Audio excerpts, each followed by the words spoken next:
भ्रांति अर्थात भ्रम, सत्य वस्तु को यथावत न मान करके उसे गलत रूप से मानना या जानना। जैसे हो तो रस्सी और दिखाई पड़े सर्प, वास्तविक रूप में वो रस्सी होती है लेकिन सर्प होने का आभास होता है। उसी प्रकार से सत्य स्वरूप परमात्मा को न जान करके भ्रम रूप जगत को सत्य मानना ही भ्रांति है, भ्रम है। जगत में जो हमें सत्यता दिख रही है वो सिर्फ भ्रम रूप है। हम जो भी वस्तु देखते हैं वे सब मिट्टी के सिवा और कुछ नहीं है। फिर भी सांसारिक व्यवहार को चलाने के लिए नाशवान पदार्थों से काम लेना पड़ता है जो सिर्फ भ्रम मात्र है और हम उन्हें सत्य मान लेते हैं। उदाहरण के लिए एक कागज पर हम छलनी रख दें और प्रत्येक छिद्र से कागज दिखाई पड़ता रहे, फिर भी प्रत्येक छिद्र वाला भाग अपने को दूसरे छिद्र वाले भाग से अलग माने तो फिर ये भ्रम है। इसी प्रकार माया के आवरण से ढका हुआ जीव जब जन्मता है तब उससे देह, कुटुंब और जगत के जैसे संस्कार पड़ते हैं वैसा ही वो अपने आप को मान लेता है। ये माया का आवरण अगर हट जाए, उसका अज्ञान निकल जाए तो सच्चा आनंद प्रकट हो जाएगा।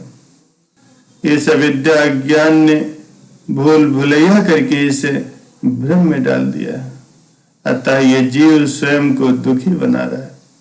जहां सागर ही नहीं है वहां सागर में गोते खा रहा है। संत फरमाते हैं कि ये जीव तो अपने अंतर में झांक करके देख, वहां तुझे आनंद का सागर दिखाई पड़ेगा। प्यारे सज्जनों, एक बार एक राजमहल में 5 वर्ष का एक राजकुमार सोया हुआ था।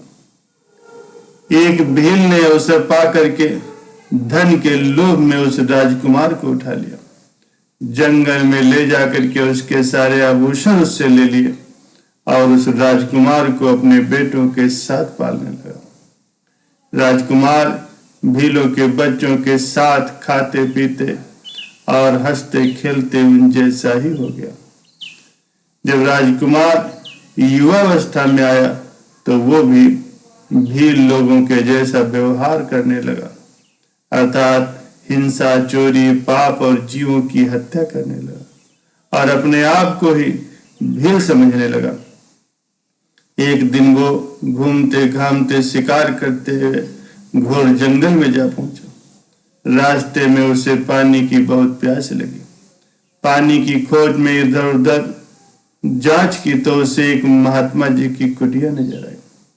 तुरंत ही कुटिया में जाकर के उसने उन महात्मा जी को प्रणाम किया, उनसे प्रार्थना की कि महाराज मुझे बहुत प्यास लगी, मेहरबानी करके मुझे पानी पिलाइए।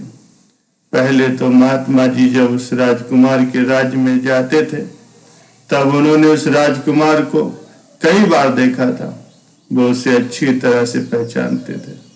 अतः राजकुमार को देखते ही वो उसे पहचान गए कि ये तो खोया हुआ वही राजकुमार है। महात्मा जी ने उसे बिठाया और कहा, मैं तुझे पानी तो पिलाऊंगा परंतु तू पहले मुझे जवाब दे कि तू कौन है। लड़के ने जवाब दिया, महाराज मैं भील हूं। महात्मा जी ने कहा, तो भील नहीं है तो राजकुमार है, मैं तुझे अच्छी तरह से जानता हूं। तो भील लोगों के साथ बड़ा होकर के भील लोगों के जैसा काम करके अपने आप को भील समझने लगा। तो अपने आप को पहचान, तू कौन है, अपने वास्तविक स्वरूप को याद कर। जब तुझे तेरी सच्ची पहचान हो जाएगी तब तो भील के जीवन को छोड़ करके राजमहल में जाकर के राज्य सुख भोगेगा। राजकुमार ने महात्मा के वचन सुनकर के अपना बचपन याद किया तो उसे अपने माँ बाप, राज्य, राज दरबार, सेवक वगैरह सब याद आ गए और तुरंत ही उसे स्मरण हुआ कि मैं भील नहीं, मैं निस्संदेह राजकुमार हूं। अब तक अज्ञानता में व्यर्थ ही अपने आप को भील समझ करके दीनहीन बन करके भील जैसा तुच्छ जीवन जी रहा था। महात्मा ने तुरंत ही राजा को संदेश भेजा कि आपका खोया हुआ राजकुमार मिल गया। राजा ने तुरंत ही राजकुमार के वस्त्र, आभूषण, घोड़े, रथ वगैरह सब भेजे। फिर राजा के सैनिकों के साथ ही राजकुमार राजमहल में गया और वहां राज्य पद पाकर के बड़े आनंद से रहने लगा। प्यारे सज्जनों, इस दृष्टांत का तात्पर्य यही है कि जीव रूप राजकुमार को देहाभ्यास अर्थात भ्रम होने के कारण ही काम, क्रोध, लोभ, मोह और भीलों ने अपने वंश में उसे शामिल करके उसे घोर संसारी बना दिया। उसी प्रकार से ये जीव भी अपने वास्तविक स्वरूप को भूल करके भ्रम के कारण अपने आप को भील मान करके अनेक प्रकार के कुकर्म कर रहा। अज्ञानता के कारण ही वो समझ रहा है कि मैं करता हूं, मैं भोगता हूं, मैं पुण्यात्मा हूं, मैं पापी हूं, मैं दुखी हूं। इस प्रकार से अज्ञानी जीव अपने आप को करता, भोगता, सुखी, दुखी मान करके संसार रूपी जंगल में भटक रहा है। जब वो किसी आत्म तत्ववेत्ता संत सदगुरु की शरण में जाता है, तब सदगुरु उसे ज्ञान का उपदेश देते हैं कि तू देह नहीं, तो अज्ञानी नहीं, तो जाति धर्म वाला नहीं है, तो कर्ता भोक्ता नहीं, तो पाप पुण्य से संबंधित नहीं है, तो शुद्ध सच्चिदानंद स्वरूप परम चेतन अवस्था को भूल करके इस अवस्था में आ गया। जब तू अपने वास्तविक स्वरूप को जानेगा तभी तू सुखी होगा और सच्ची शांति का हकदार होगा। जिन लोगों को हम खराब समझते हैं उनके साथ भी उदारता से व्यवहार करें, उनके गुण देखें, दोषों को देखना छोड़ दें। ऐसा करने से चित्त में शांति आने लगेगी। राग द्वेष को पुष्ट करेंगे तो साधन भजन सब चौपट हो जाएगा। ईर्ष्या और द्वेष से अंतःकरण अशुद्ध बनेगा और साधना का पथ भी लंबा हो जाएगा।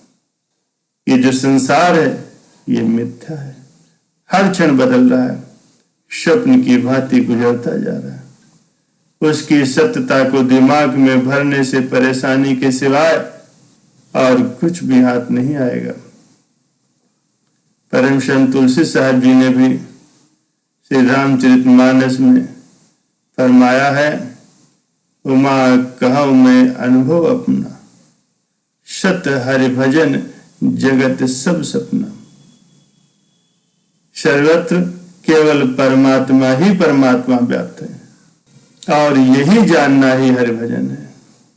यदि इसे पूर्ण रूप से जान लिया तो फिर राग द्वेष, इच्छाएं, वासनाएं सब दूर हो जाएंगी और अपना सहज स्वभाव प्रकट हो जाएगा।